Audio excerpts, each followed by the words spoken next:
നമസ്കാരം S T V evening ന്യൂസിലേക്ക് എല്ലാ പ്രേക്ഷകർക്കും സ്വാഗതം. ഞാൻ അജയ് വിജയൻ. പ്രധാന വാർത്തകൾ. വിദ്യാഭ്യാസ രംഗത്ത് കേരളത്തെ അന്താരാഷ്ട്ര നിലവാരത്തിലേക്ക് ഉയർത്താനുള്ള കർമ്മ പദ്ധതികളാണ് സർക്കാർ നടപ്പാക്കുന്നതെന്ന് മുഖ്യമന്ത്രി പിണറായി വിജയൻ. സർക്കാരിന്റെ നേട്ടങ്ങളെ തമസ്കരിക്കാൻ പലരും ശ്രമിക്കുന്നുണ്ടെന്നും മുഖ്യമന്ത്രി. നവകേരള കർമാരണ്ടിൽ ഉൾപ്പെടുത്തി പാലക്കാട് ജില്ലയിലെ 30 വിദ്യാലയങ്ങളിൽ പുതിയ കെട്ടിടങ്ങളുടെ നിർമ്മാണം ആരംഭിച്ചു. മുഖ്യമന്ത്രി നിർമ്മാണോദ്ഘാടനം നിർവഹിച്ചത് ഓൺലൈനിൽ. മുഖ്യമന്ത്രിയുടെ രാജി ആവശ്യപ്പെട്ട് പാലക്കാട് SP ഓഫീസിലേക്ക് യൂത്ത് ലീഗ് നടത്തിയ മാർച്ചിനു നേരെ പോലീസിന്റെ ജലപീരങ്കി പ്രയോഗം. PR ഏജൻസി തൂക്കിയിറക്കിയ പാട്ടവിളക്കാണ് പിണറായി വിജയനെന്ന് യൂത്ത് ലീഗ് സംസ്ഥാന general secretary PK Firoz. Keralam ഭരിക്കുന്നത് മാഫിയ സർക്കാരും ക്രിമിനൽ പോലീസും. പിണറായി വിജയൻ രാജിവെക്കും വരെ യൂത്ത് ലീഗ് തെരുവിലുണ്ടാകുമെന്നും PK ഫിറോസ്. RSSുമായി പലവട്ടം കൂടിക്കാഴ്ച നടത്തിയ ഒരാൾ ADGP പദവിയിലിരിക്കാൻ യോഗ്യനല്ലെന്ന് ആവർത്തിച്ച് CPI സംസ്ഥാന സെക്രട്ടറി ബിനോയ് വിശ്വം. റിപ്പോർട്ട് വരുന്നതുവരെ കാത്തിരിക്കാൻ മുഖ്യമന്ത്രി ആവശ്യപ്പെട്ടിട്ടുണ്ട്. മുഖ്യമന്ത്രിയുടെ വാക്കുകൾ മാനിക്കാൻ CPIക്ക് രാഷ്ട്രീയ കടമയുണ്ടെന്നും റിപ്പോർട്ടിന്റെ അടിസ്ഥാനത്തിൽ LDF സർക്കാർ കൃത്യമായ നിലപാടെടുക്കുമെന്നും ബിനോയ് വിശ്വം. മാധ്യമങ്ങൾക്ക് രാഷ്ട്രീയ പാർട്ടികളെ അറിയില്ലെന്ന് പ്രകാശ് ബാബു വിവാദത്തിൽ ബിനോയ് വിശ്വത്തിന്റെ മറുചോദ്യം. വരവൂർ പിലാക്കാട് പനംകുറ്റിക്കളത്തിനു സമീപത്തെ വയലിൽ മധ്യവയസ്കരായ സഹോദരങ്ങൾ ഷോക്കേറ്റ് മരിച്ച നിലയിൽ. കാട്ടുപന്നിക്കൊരുക്കിയ വൈദ്യുതക്കെണിയിൽ നിന്ന് ഷോക്കേറ്റതാകാമെന്ന് പ്രാഥമിക നിഗമനം. മൃതദേഹങ്ങൾക്ക് സമീപം കാട്ടുപന്നിയെ ചത്ത നിലയിൽ കണ്ടെത്തി.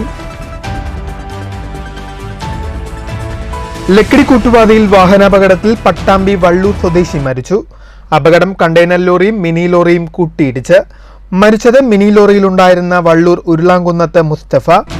5ാം ക്ലാസ് വിദ്യാർത്ഥിനിയെ പ്രകൃതിവിരുദ്ധ ലൈംഗിക പീഡനത്തിന് ഇരയാക്കിയ മധ്യവയസ്കന് 30 വർഷം കഠിന തടവും 1.5 ലക്ഷം രൂപ പിഴയും ശിക്ഷ വിധിച്ച് കുന്നംകുളം പോക്സോ കോടതി. വാർത്തകൾ വിശദമായി. വിദ്യാഭ്യാസ രംഗത്ത് കേരളത്തെ അന്താരാഷ്ട്ര നിലവാരത്തിലേക്ക് ഉയർത്താനുള്ള കർമ്മ പദ്ധതികളാണ് സർക്കാർ നടപ്പാക്കുന്നതെന്ന് മുഖ്യമന്ത്രി പിണറായി വിജയൻ. നവകേരള കർമാരണ്ടിൽ ഉൾപ്പെടുത്തി പാലക്കാട് ജില്ലയിലെ 30 വിദ്യാലയങ്ങളിൽ നിർമ്മിക്കുന്ന കെട്ടിടങ്ങളുടെ ഉദ്ഘാടനം ഓൺലൈനിൽ നിർവഹിച്ച് സംസാരിക്കുകയായിരുന്നു മുഖ്യമന്ത്രി. സർക്കാരിന്റെ നേട്ടങ്ങളെ തമസ്കരിക്കാനുള്ള ശ്രമങ്ങൾ പല ഭാഗത്തു നിന്നും ഉണ്ടാകുന്നുണ്ട്. എന്നാൽ ഇതിനെയൊന്നും സർക്കാർ വകവയ്ക്കില്ല. സമൂഹത്തിന്റെ ആകെ വികസനമാണ് സർക്കാരിന്റെ ലക്ഷ്യം. കഴിഞ്ഞ ഏതാനും വർഷമായി വിദ്യാഭ്യാസ രംഗത്തുൾപ്പെടെ വൻ നേട്ടമാണ് സർക്കാർ കൈവരിച്ചതെന്നും പിണറായി വിജയൻ പറഞ്ഞു. ഉദ്ഘാടനം 12 സ്കൂൾ പഠിക്കുന്നവരുടെ ശിലാസ്ഥാപനം ഇത് സർക്കാർ പ്രഖ്യാപിച്ച 100 രൂപയുടെ ഭാഗമായി ഇന്ന് നടത്തുകയും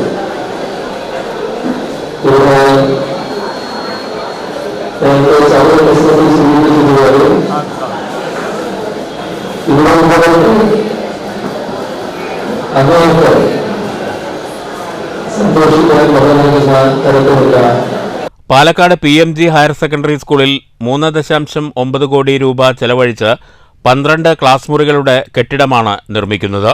ഇതുൾപ്പെടെ 30 വിദ്യാലയങ്ങളിൽ നിർമ്മിക്കുന്ന കെട്ടിടങ്ങളുടെ ഉദ്ഘാടനമാണ് മുഖ്യമന്ത്രി ഓൺലൈനായി നിർവഹിച്ചത്.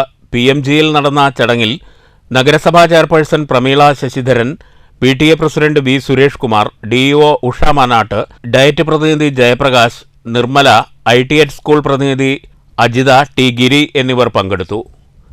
News bureau, Palakkad. RSSുമായി പലവട്ടം കൂടിക്കാഴ്ച നടത്തിയ ഒരാൾ ADGP കസേരയിലിരിക്കാൻ യോഗ്യനല്ലെന്ന് ആവർത്തിച്ച് CPI സംസ്ഥാന സെക്രട്ടറി ബിനോയ് വിശ്വം. ഇക്കാര്യത്തിൽ റിപ്പോർട്ട് വരുന്നതുവരെ കാത്തിരിക്കാൻ മുഖ്യമന്ത്രി ആവശ്യപ്പെട്ടിട്ടുണ്ട്.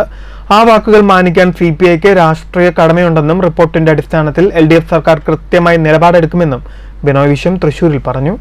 ADGP വിവാദത്തിൽ CPI നിലപാട് ആവർത്തിച്ച ബിനോയ് വിശ്വം പ്രകാശ് ബാബു വിവാദത്തിൽ മാധ്യമങ്ങളെ കുറ്റപ്പെടുത്തി. RSSുമായി പലവട്ടം കൂടിക്കാഴ്ച നടത്തിയ ഒരാൾ ADGP കസേരയിൽ ഇരിക്കാൻ യോഗ്യനല്ല. ഇക്കാര്യത്തിൽ റിപ്പോർട്ട് വരുന്നതുവരെ കാത്തിരിക്കാൻ മുഖ്യമന്ത്രി ആവശ്യപ്പെട്ടിട്ടുണ്ട്. ആ വാക്കുകളെ മാനിക്കാൻ CPIക്ക് രാഷ്ട്രീയ കടമയുണ്ടെന്നും റിപ്പോർട്ടിന്റെ അടിസ്ഥാനത്തിൽ LDF സർക്കാർ കൃത്യമായ നിലപാടെടുക്കുമെന്നും ബിനോയ് വിശ്വം പറഞ്ഞു. LDF നിലപാട് നിർബന്ധമായിട്ടും ഇടതുപക്ഷ കാഴ്ചപ്പാടിനെയും ആശയത്തെയും മുറുകെ പിടിക്കുന്നതായിരിക്കും ആകണം. അതിൽ CPIക്ക് ഉറപ്പുണ്ട്. അതുകൊണ്ട് CPI പറഞ്ഞു RSSുമായിട്ടുള്ള ഈ കൂടിക്കാഴ്ചയുടെ വെളിച്ചത്തിൽ ആ കൂടിക്കാഴ്ചക്ക് ഒരു വട്ടമല്ല 2 വട്ടം പോയ ADGP ആ രംഗത്തിരിക്കാൻ, ആ കസരമലിരിക്കാൻ, ആ ചുമതല വഹിക്കാൻ യോഗ്യനല്ല. അതുകൊണ്ട് ആ ചുമതലയിൽ നിന്ന് ADGPയെ ഒഴിവാക്കണം എന്നാണ് CPI ഡിമാൻഡ്. പ്രകാശ് ബാബു വിവാദത്തിൽ മാധ്യമങ്ങൾക്ക് രാഷ്ട്രീയ പാർട്ടികളെ അറിയില്ലേ എന്നായിരുന്നു ബിനോയ് വിശ്വത്തിന്റെ മറുചോദ്യം. പാർട്ടി കമ്മിറ്റികളിൽ ചർച്ച വേണം. ഏത് പാർട്ടി സഖാവിനും ഘടകത്തിൽ അഭിപ്രായം പറയാൻ അവകാശമുണ്ട്. CPIയിൽ ഒരാൾക്ക് മാത്രമേ മിണ്ടാനാകൂ എന്നതല്ല സ്ഥിതി. ഉൾപാർട്ടി ജനാധിപത്യം പൂർണ്ണമായി പാലിക്കുന്ന പാർട്ടിയാണ് CPI. പാർട്ടിയെ അറിയാത്ത ഏതെങ്കിലും ദുർബല മനസ്കർക്ക് വേണ്ടിയാണ് വാർത്തകൾ. കമ്മ്യൂണിസ്റ്റ് പാർട്ടിക്കുള്ളിൽ പരിപൂർണമായ സംഘടനാ ഐക്യവും രാഷ്ട്രീയവുമുണ്ട്.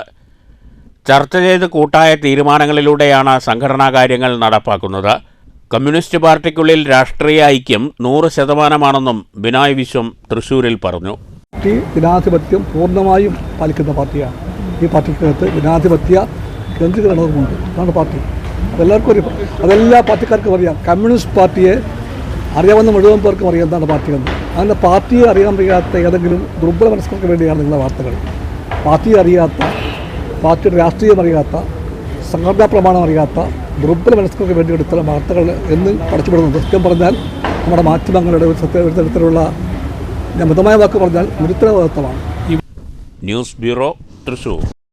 മുഖ്യമന്ത്രിയുടെ രാജി ആവശ്യപ്പെട്ട് പാലക്കാട് SP ഓഫീസിലേക്ക് യൂത്ത് ലീഗ് നടത്തിയ മാർച്ചിന് നേരെ പോലീസിന്റെ ജലപീരങ്കി പ്രയോഗം. മാർച്ചിന്റെ ഉദ്ഘാടനം കഴിഞ്ഞയുടൻ പോലീസ് ജലപീരങ്കി പ്രയോഗിക്കുകയായിരുന്നു. പ്രതിരോധിച്ച പ്രവർത്തകരെ പോലീസ് ബലം പ്രയോഗിച്ച് അറസ്റ്റ് ചെയ്ത് നീക്കി.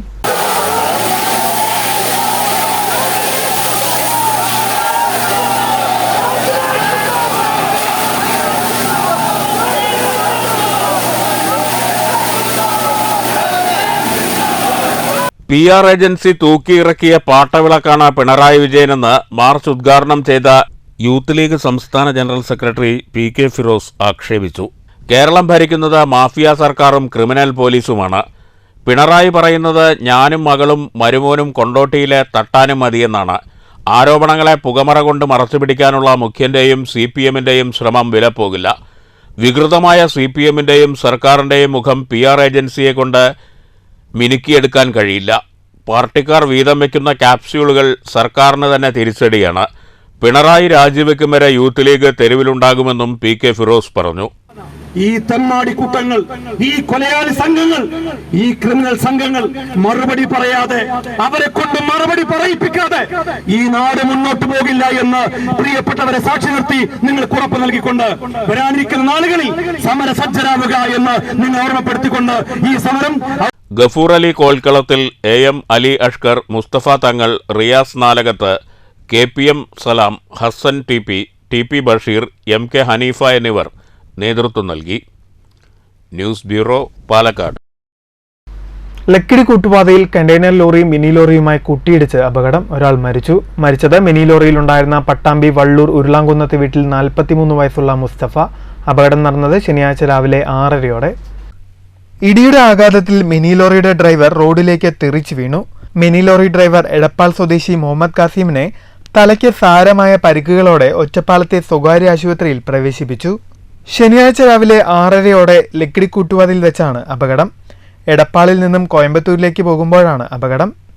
എടപ്പാളിലെ നെല്ലറ സ്ഥാപനത്തിലെ ജീവനക്കാരനാണ് മരിച്ച മുസ്തഫ. ലോറിക്കുള്ളിൽ കുടുങ്ങിയ മുസ്തഫയെ നാട്ടുകാർ വണ്ടി വെട്ടിപ്പൊളിച്ചാണ് പുറത്തേക്കെടുത്തത്. ഉടൻ ആശുപത്രിയിൽ എത്തിച്ചെങ്കിലും ജീവൻ രക്ഷിക്കാനായില്ല. നാട്ടുകാരാണ് രക്ഷാപ്രവർത്തനങ്ങൾക്ക് നേതൃത്വം നൽകിയത്. മിനി ലോറിയുടെ മുൻഭാഗം പൂർണ്ണമായും തകർന്നു. നുസൈബയാണ് മരിച്ച മുസ്തഫയുടെ ഭാര്യ. അസ്ലി ഷെറിൻ, അസ്ല, ഹർഷിത എന്നിവർ മക്കളാണ്. News bureau, Pathiripala. നാടകപ്രതിഭ ബാൽസൻ ഷൊർണൂർ അരങ്ങൊഴിഞ്ഞു. കലാരംഗത്തും പൊതുപ്രവർത്തന രംഗത്തും നിറഞ്ഞു നിന്ന ബാൽസന്റെ വിയോഗം ഷൊർണൂരിന്റെ വലിയ നഷ്ടങ്ങളിലൊന്നാണ്.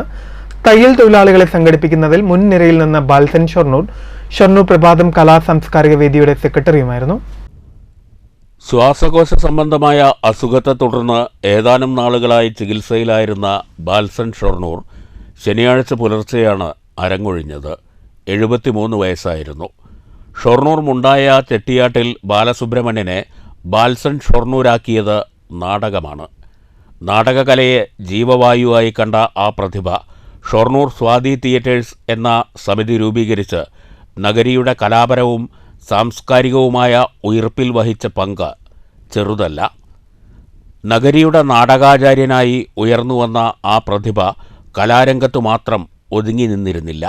പ്രധാന ജീവിതമാർഗമായ തയ്യൽ തൊഴിൽ രംഗത്ത് സഹപ്രവർത്തകരുടെ പ്രശ്നങ്ങളും പ്രതിസന്ധികളും തിരിച്ചറിഞ്ഞ അദ്ദേഹം തയ്യൽ തൊഴിലാളികളുടെ അവകാശ പോരാട്ടത്തിൽ ടൈലേഴ്സ് അസോസിയേഷൻ്റെ മുൻനിരയിലുമുണ്ടായിരുന്നു. അവിടെ ബാലസുബ്രഹ്മണ്യനായാണ് കക്ഷിരാഷ്ട്രീയ നിറങ്ങൾ നോക്കാതെ ഷൊർണൂരിൻ്റെ ബാൽസൺ നിറഞ്ഞു നിന്നത്. ഒരു പോരാളിയുടെ ഇടതുപക്ഷ മനസ്സുമായി ഭരണപക്ഷ കൊടിക്കൂറയുടെ നിറം നോക്കാതെ അവകാശബോധത്തെ പ്രഖ്യാപിക്കാൻ അദ്ദേഹത്തിന് ആർജവമുണ്ടായിരുന്നു. ഒരു ഘട്ടത്തിൽ ഉറങ്ങിപ്പോയ നാടക പ്രസ്ഥാനത്തെ വീണ്ടും ജനകീയമാക്കുന്നതിനായി ബാൽസൺ ഷൊർണൂർ നൽകിയ സംഭാവനകൾ എന്നും സ്മരിക്കപ്പെടും. ബാൽസൺ സൃഷ്ടിച്ച സ്വാതി തിയേറ്റേഴ്സും സ്വാതിയുടെ നാടകങ്ങളിലൊന്നായ കർക്കിടക തിരുവോണവും ആധുനിക കേരള നാടക ചരിത്രത്തിൻ്റെ ഭാഗമാണ്. കലാകാരന്മാരുടെ ദേശീയ സംഘടനയായ നന്മയുടെ മുൻ ജില്ലാ സെക്രട്ടറിയുമായിരുന്നു ബാൽസൺ ഷൊർണൂർ. ഷൊർണൂരിൽ പ്രഭാതം കലാസാംസ്കാരിക വേദിയുടെ നേതൃനിരയിൽ നിന്നാണ് സമീപകാലത്ത് അദ്ദേഹം കലാപ്രവർത്തനത്തിൽ മുഴുകിയിരുന്നത്. പ്രഭാതം കലാസാംസ്കാരിക വേദി ഏതാണ്ട് 2 ദശാബ്ദക്കാലമായി ഷൊർണൂരിൽ പ്രവർത്തിക്കുന്നതും അതിൻ്റെ മനുഷ്യോപകാരപ്രദമായ പ്രവർത്തനങ്ങൾ കൃത്യമായി നടക്കുന്നതും ഷൊർണൂർ നിവാസികൾക്കും പരിസരത്തുള്ളവർക്കും അറിയുന്ന കാര്യമാണ്. ഇതിൻ്റെ പ്രസിഡന്റ് M.R. മുരളിക്ക് കീഴിൽ ഒരു കമ്മിറ്റി പ്രവർത്തിക്കുന്നു. അതിൻ്റെ സെക്രട്ടറിയായി പ്രവർത്തിച്ചിരുന്ന ശ്രീ ബാൽസൺ ഷൊർണൂർ ആണ് ഇന്ന് നമ്മളെ വിട്ടുപിരിഞ്ഞിരിക്കുന്നത്. ഒരു ശരിയായ രീതിയിലുള്ള കലാകാരൻ, ഒരു എഴുത്തുകാരൻ, നാടകകൃത്ത്, അതുമാതിരി ഔദ്യോഗിക സ്ഥാനങ്ങൾ വഹിക്കുമ്പോൾ കൃത്യമായിട്ട് കൊണ്ടു നടക്കാനുള്ള കഴിവുള്ളൊരു വ്യക്തി, സമൂഹത്തിലെ പ്രധാനപ്പെട്ട ഒരു മനുഷ്യൻ എന്നുള്ള നിലയ്ക്ക് എല്ലാവരുടെയും ശ്രദ്ധയും സ്നേഹവും ആകർഷിക്കത്തക്ക രീതിയിലുള്ള ഒരു സ്വഭാവമായിരുന്നു ബാലേട്ടൻ്റേത്. പ്രഭാതം ഭരത് ബാലൻ കെ നായർ സ്മാരക നാടകോത്സവത്തിൻ്റെ സംഘാടകരിൽ മുഖ്യനായിരുന്നു ബാൽസൺ ഷൊർണൂർ. നാടകങ്ങൾ തിരഞ്ഞെടുക്കുന്നതിൽ ഉൾപ്പെടെ അദ്ദേഹം പുലർത്തിയ സൂക്ഷ്മതയും ഒരു നാടക സംവിധായകനെന്ന നിലയിലുള്ള അച്ചടക്കവും പ്രഭാതം നാടകോത്സവത്തെ മികവുറ്റതാക്കി മാറ്റുന്നതിൽ വലിയ പങ്ക് വഹിച്ചു. ബാലസുബ്രഹ്മണ്യനും ബാൽസണും ഏറ്റവും അടുപ്പമുള്ളവർക്ക് ബാലേട്ടനുമെല്ലാമായ ആ പ്രതിഭ ഇനിയില്ല. എങ്കിലും നാടകകല നിലനിൽക്കുവോളം ഷൊർണൂരിൽ ബാൽസൺ എന്ന നാമധേയത്തിന് മരണമുണ്ടാകില്ല. ജീവിതത്തെ കലയുടെയും സമരങ്ങളുടെയും അർത്ഥപൂർണമായ വഴിയിലൂടെ നയിച്ച വസന്തത്തിൻ്റെ തയ്യൽ സൂചികൾ നിലയ്ക്കുമ്പോഴും ഘനഗംഭീരമായ ആ ശബ്ദം നാട് ഓർത്തുകൊണ്ടിരിക്കും. ഒരു കലാകാരനും മനുഷ്യസ്നേഹിയും എങ്ങനെയായിരിക്കണമെന്ന രൂപഭാവങ്ങളായിരുന്നു ബാൽസൺ. വിലാസിനിയാണ് ഭാര്യ. നടനും സാംസ്കാരിക പ്രവർത്തകനുമായ സ്വാതി മോഹൻ സഹോദരനാണ്. News centre, Shoranur. വരൂർ പിലാക്കാട് പനംകുച്ചിക്കുളത്തിന് സമീപം വയലിൽ മധ്യവയസ്കരായ സഹോദരങ്ങൾ ഷോക്കേറ്റ് മരിച്ച നിലയിൽ കണ്ടെത്തി. കാട്ടുപന്നിക്കൊരുക്കിയ വൈദ്യുതക്കിണിയിൽ തട്ടി മറിഞ്ഞമടഞ്ഞതായാണ് പ്രാഥമിക നിഗമനം. എരുമപ്പെട്ടി കുണ്ടന്നൂർ സ്വദേശികളായ ചീരമ്പത്തൂർ വീട്ടിൽ 52 വയസ്സുള്ള രവീന്ദ്രൻ, 55 വയസ്സുള്ള അരവിന്ദാക്ഷൻ എന്നിവരാണ് മരിച്ചത്. പ്രദേശത്തേക്ക് മീൻ പിടിക്കാനെത്തിയ ഇരുവരെയും ഇന്ന് രാവിലെ 10 മണിയോടെ മരിച്ച നിലയിൽ കണ്ടെത്തുകയായിരുന്നു. ഇന്നലെ രാത്രിയിലാണ് ഇരുവരും മീൻ പിടിക്കാനായി വീട്ടിൽ നിന്ന് പുറപ്പെട്ടത്. ഇരുവരുടെയും മൃതദേഹങ്ങൾക്ക് സമീപത്തു നിന്ന് ചത്ത നിലയിൽ കാട്ടുപന്നിയെയും ഇരുവരും പിടികൂടിയ മീനുകളും കണ്ടെത്തിയിട്ടുണ്ട്. ഇന്ന് നേരം വെളുത്തിട്ടും ഇരുവരെയും കാണാതായതോടെ ബന്ധുക്കളും നാട്ടുകാരും നടത്തിയ തിരച്ചിലിനൊടുവിലാണ് മൃതദേഹങ്ങൾ കണ്ടെത്തിയത്. ഇവരുടെ ബന്ധുവിൻ്റെ ഉടമസ്ഥതയിലുള്ള പാടത്താണ് ഇരുവരും മരിച്ചു കിടന്നിരുന്നത്. കുന്നംകുളം ACPയുടെ നേതൃത്വത്തിലുള്ള പോലീസ് സംഘം സ്ഥലത്തെത്തി അന്വേഷണം ആരംഭിച്ചു. ആരാണ് വൈദ്യുതി കണി സ്ഥാപിച്ചത് എന്നതുൾപ്പെടെയുള്ള കാര്യങ്ങൾ പോലീസ് അന്വേഷിക്കും. News bureau, Thrissur. 5ാം ക്ലാസ് വിദ്യാർത്ഥിനിയെ പ്രകൃതി വിരുദ്ധ ലൈംഗിക പീഡനത്തിനിരയാക്കിയ മധ്യവയസ്കന് 30 വർഷ കഠിന തടവും 1.5 ലക്ഷം രൂപ പിഴയും ശിക്ഷ. വടക്കേക്കാട് എടക്കര സ്വദേശി 54 വയസ്സുള്ള അഷ്റഫിനെയാണ് കുന്നംകുളം പോക്സോ കോടതി ശിക്ഷിച്ചത്. 2018-ലായിരുന്നു കേസിന് ആസ്പദമായ സംഭവം. 2018 പെൺകുട്ടി 5ാം ക്ലാസ്സിൽ പഠിക്കുമ്പോൾ പ്രതിയുടെ വീട്ടിലേക്ക് വിളിച്ചു വരുത്തി വീടിൻ്റെ അടുക്കളയിൽ വെച്ചാണ് കുട്ടിയെ ലൈംഗിക പീഡനത്തിന് ഇരയാക്കിയത്. 2023 എടക്കര മദ്രസയിൽ വെച്ച് മതപഠന ക്ലാസ്സിൽ ഉസ്താദിൻ്റെ ക്ലാസ് കേട്ടതിനെ തുടർന്ന് അതിജീവിത കരയുകയും കൂട്ടുകാരികൾ കാണുകയും കൂട്ടുകാരി വീട്ടിൽ അറിയിച്ചതിനെ തുടർന്നാണ് കുറ്റകൃത്യം വീട്ടുകാർ അറിഞ്ഞത്. തുടർന്ന് വീട്ടുകാർ വടക്കേക്കാട് പോലീസിൽ പരാതി നൽകിയതിനെ തുടർന്ന് GSCPO ബിന്ദു മൊഴി രേഖപ്പെടുത്തിയതിനെ തുടർന്ന് വടക്കേക്കാട് പോലീസ് എടുത്ത കേസിലാണ് 54 വയസ്സുള്ള അഷ്റഫിനെ Kunnamkulam POCSO judge S. Lisha 30 വർഷം കഠിന തടവിനും 1.5 ലക്ഷം രൂപ പിഴയടയ്ക്കാനും ശിക്ഷിച്ചത്. പിഴസംഖ്യയിൽ നിന്ന് 1.5 ലക്ഷം രൂപ അതിജീവിതയ്ക്ക് നൽകാൻ ഉത്തരവായി. പ്രതിക്കെതിരെ കേസ് രജിസ്റ്റർ ചെയ്ത് അന്വേഷണം പൂർത്തീകരിച്ച് കുറ്റപത്രം നൽകിയത് ഇൻസ്പെക്ടർ അമൃത രംഗനാണ്. പ്രോസിക്യൂഷനു വേണ്ടി special public prosecutor KS. Binoy, അഡ്വക്കേറ്റുമാരായ രഞ്ജിക ചന്ദ്രൻ, KN. അശ്വതി, സിന്ധു മഹേഷ് കുമാർ എന്നിവർ ഹാജരായി. News bureau, Thrissur. CPM Paruthipully local committee സമ്മേളനം നടന്നു. CPM Kuzhalmannam area secretary A. Anithanandan സമ്മേളനം ഉദ്ഘാടനം ചെയ്തു.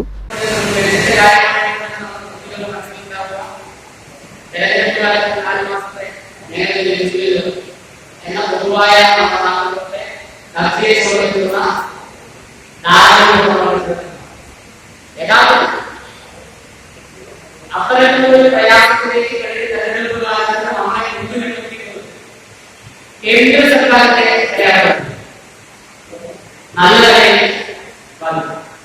കേന്ദ്ര സർക്കാർ ഒരു സാമ്പത്തിക പിലാപ്പുള്ളി 3 സ്റ്റാർ ഓഡിറ്റോറിയത്തിൽ സജ്ജീകരിച്ച സീതാറാം യെച്ചൂരി കൊടിയേരി ബാലകൃഷ്ണൻ നഗറിലാണ് ലോക്കൽ സമ്മേളനം നടന്നത്.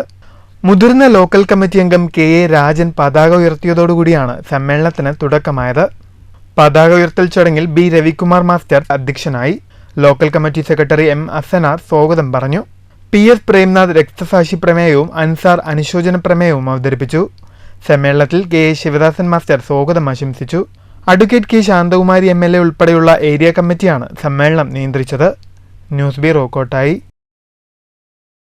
പട്ടാമ്പി കൃഷി വിജ്ഞാന കേന്ദ്രത്തിന്റെ ആഭിമുഖ്യത്തിൽ കർഷകർക്കായി കാർഷിക സെമിനാർ സംഘടിപ്പിച്ചു.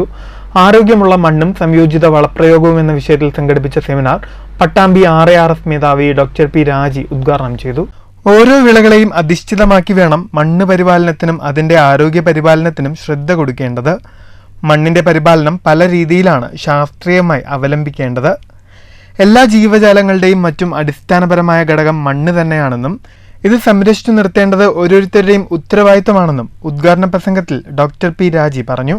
ഏതൊരു കൃഷിയുടെയും അതുപോലെ തന്നെ നമ്മുടെയും ജീവജാലങ്ങളുടെയും കൃഷി ക്രോപ്പ് പ്ലാന്റ്സിന്റെയും വിളകളല്ലാത്ത ചെടികളുടെയും എല്ലാ ജീവജാലങ്ങളുടെയും നിലനിൽപ്പിന്റെ ഏറ്റവും അടിസ്ഥാന ഘടകം എന്ന് പറയുന്നത് മണ്ണാണ്.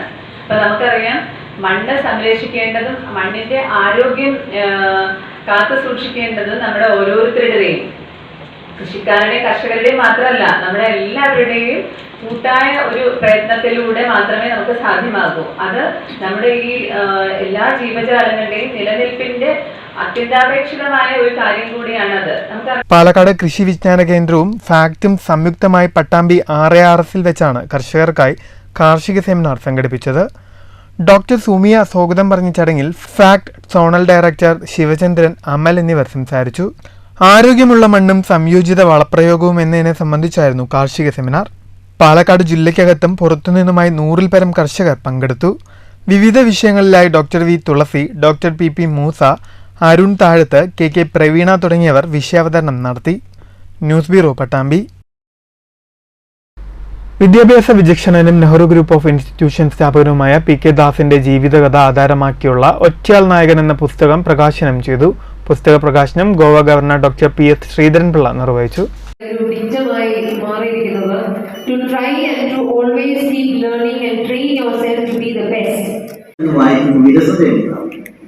അതിനൊരു കണ്ടിന്യൂറ്റി, വായിക്കുന്ന ഒരാളുടെ പുസ്തകം കയ്യിലെടുത്ത് വായിച്ചാൽ അത് മുഴുവൻ വായിച്ചു തീരണം എന്നുള്ള ഒരു ത്വര മനസ്സിലുണ്ടാകുന്നത്, അതാണ് ആ പുസ്തകത്തിന്റെ വിജയം. അവിടെ ഒരു പുസ്തകം കിട്ടിയാൽ, ഞാൻ പറഞ്ഞ പുസ്തകശാലകളും അങ്ങനെയൊക്കെ ഉള്ള പണ്ട് ഒരു 10-15 കൊല്ലം മുമ്പ് ഉണ്ടായിരുന്നതായിട്ടുണ്ട്. എനിക്ക് അതിന്റെ പുസ്തകം കയ്യിൽ കിട്ടിയാൽ ആദ്യം നമുക്ക് അതിന്റെ ലേ ഔട്ടാണ്, അതിന്റെ പുറംചാട്ടയിൽ നോക്കിയിട്ടാണ് പലപ്പോഴും അതിന്റെ ഉള്ളിലേക്ക് കടന്നു ചെല്ലുന്നത്. മനുശ്ശേരി KM ഓഡിറ്റോറിയത്തിൽ നടന്ന പുസ്തക പ്രകാശന ചടങ്ങിൽ Nehru group chairman advocate P. Krishnadas അധ്യക്ഷത വഹിച്ചു. മലയാളത്തിലുള്ള പുസ്തകത്തിന്റെ പതിപ്പ് കവി അഡ്വക്കേറ്റ് PT നരേന്ദ്രമേനോൻ, പുസ്തകത്തിന്റെ ഇംഗ്ലീഷ് പതിപ്പ് എഴുത്തുകാരി ഡോക്ടർ ലതാ നായർ എന്നിവർ ഏറ്റുവാങ്ങി. പുസ്തകത്തിന്റെ രചയിതാവ് ഷീജ പൂന്താനം പുസ്തക പരിചയം നടത്തി. P. Mammikutty MLA, Malabar Devaswom board president MR Murali, നടനും സംവിധായകനുമായ Joy Mathew, national monitoring committee on minority education അംഗം A. Vinod Karuvarakundu, NGI trustee doctor P. Thulasi, CEO doctor P. Krishnakumar, doctor RC Krishnakumar എന്നിവർ സംസാരിച്ചു. PK ദാസിന്റെ ജീവിതം, സ്വപ്നങ്ങൾ, ആശയങ്ങൾ തുടങ്ങിയവയെല്ലാമാണ് ഒറ്റയാൾ നായകൻ എന്ന പുസ്തകത്തിലൂടെ സമൂഹത്തിലേക്ക് എത്തിക്കുന്നത്. News bureau, Ottapalam. പ്രധാന വാർത്തകൾ വീണ്ടും. വിദ്യാഭ്യാസ രംഗത്ത് കേരളത്തെ അന്താരാഷ്ട്ര നിലവാരത്തിലേക്ക് ഉയർത്താനുള്ള കർമ്മ പദ്ധതികളാണ് സർക്കാർ നടപ്പാക്കുന്നതെന്ന് മുഖ്യമന്ത്രി പിണറായി വിജയൻ. സർക്കാരിന്റെ നേട്ടങ്ങളെ തമസ്കരിക്കാൻ പലരും ശ്രമിക്കുന്നുണ്ടെന്നും മുഖ്യമന്ത്രി. നവകേരള കർമാരൻഡിൽ ഉൾപ്പെടുത്തി പാലക്കാട് ജില്ലയിലെ 30 വിദ്യാലയങ്ങളിൽ പുതിയ കെട്ടിടങ്ങളുടെ നിർമ്മാണം ആരംഭിച്ചു. മുഖ്യമന്ത്രി നിർമ്മാണോദ്ഘാടനം നിർവഹിച്ചത് ഓൺലൈനിൽ. മുഖ്യമന്ത്രിയുടെ രാജി ആവശ്യപ്പെട്ട് പാലക്കാട് SP ഓഫീസിലേക്ക് യൂത്ത് ലീഗ് നടത്തിയ മാർച്ചിനു നേരെ പോലീസിന്റെ ജലപീരങ്കി പ്രയോഗം. PR ഏജൻസി തൂക്കിയിറക്കിയ പാട്ടവിളക്കാണ് പിണറായി വിജയനെന്ന് യൂത്ത് ലീഗ് സംസ്ഥാന general secretary PK Firoz. Keralam ഭരിക്കുന്നത് മാഫിയ സർക്കാരും ക്രിമിനൽ പോലീസും. പിണറായി വിജയൻ രാജിവെക്കും വരെ യൂത്ത് ലീഗ് തെരുവിലുണ്ടാകുമെന്നും PK ഫിറോസ്. RSSുമായി പലവട്ടം കൂടിക്കാഴ്ച നടത്തിയ ഒരാൾ ADGP പദവിയിലിരിക്കാൻ യോഗ്യനല്ലെന്ന് ആവർത്തിച്ച് CPI സംസ്ഥാന സെക്രട്ടറി ബിനോയ് വിശ്വം. റിപ്പോർട്ട് വരുന്നതുവരെ കാത്തിരിക്കാൻ മുഖ്യമന്ത്രി ആവശ്യപ്പെട്ടിട്ടുണ്ട്. മുഖ്യമന്ത്രിയുടെ വാക്കുകൾ മാനിക്കാൻ CPIക്ക് രാഷ്ട്രീയ കടമയുണ്ടെന്നും റിപ്പോർട്ടിന്റെ അടിസ്ഥാനത്തിൽ LDF സർക്കാർ കൃത്യമായ നിലപാടെടുക്കുമെന്നും ബിനോയ് വിശ്വം. മാധ്യമങ്ങൾക്ക് രാഷ്ട്രീയ പാർട്ടികളെ അറിയില്ലെന്ന് പ്രകാശ് ബാബു വിവാദത്തിൽ ബിനോയ് വിശ്വത്തിന്റെ മറുചോദ്യം. വരവൂർ പിലാക്കാട് പനംകുറ്റിക്കളത്തിനു സമീപത്തെ വയലിൽ മധ്യവയസ്കരായ സഹോദരങ്ങൾ ഷോക്കേറ്റ് മരിച്ച നിലയിൽ. കാട്ടുപന്നിക്കൊരുക്കിയ വൈദ്യുതക്കെണിയിൽ നിന്ന് ഷോക്കേറ്റതാകാമെന്ന് പ്രാഥമിക നിഗമനം. മൃതദേഹങ്ങൾക്ക് സമീപം കാട്ടുപന്നിയെ ചത്ത നിലയിൽ കണ്ടെത്തി. ലക്കിടി കൂട്ടുപാതയിൽ വാഹനാപകടത്തിൽ പട്ടാമ്പി വള്ളൂർ സ്വദേശി മരിച്ചു. അപകടം കണ്ടെയ്നർ ലോറിയും മിനി ലോറിയും കൂട്ടിയിടിച്ച്. മരിച്ചത് മിനി ലോറിയിലുണ്ടായിരുന്ന വള്ളൂർ ഉരുളാങ്കുന്നത്ത് മുസ്തഫ. 5ാം ക്ലാസ് വിദ്യാർത്ഥിനിയെ പ്രകൃതിവിരുദ്ധ ലൈംഗിക പീഡനത്തിനിരയാക്കിയ മധ്യവയസ്കന് 30 വർഷം കഠിന തടവും 1.5 ലക്ഷം രൂപ പിഴയും ശിക്ഷ വിധിച്ച് കുന്നംകുളം പോക്സോ കോടതി. ഈ വാർത്താ ബുള്ളറ്റിൻ സമാപിക്കുന്നു. നമസ്കാരം.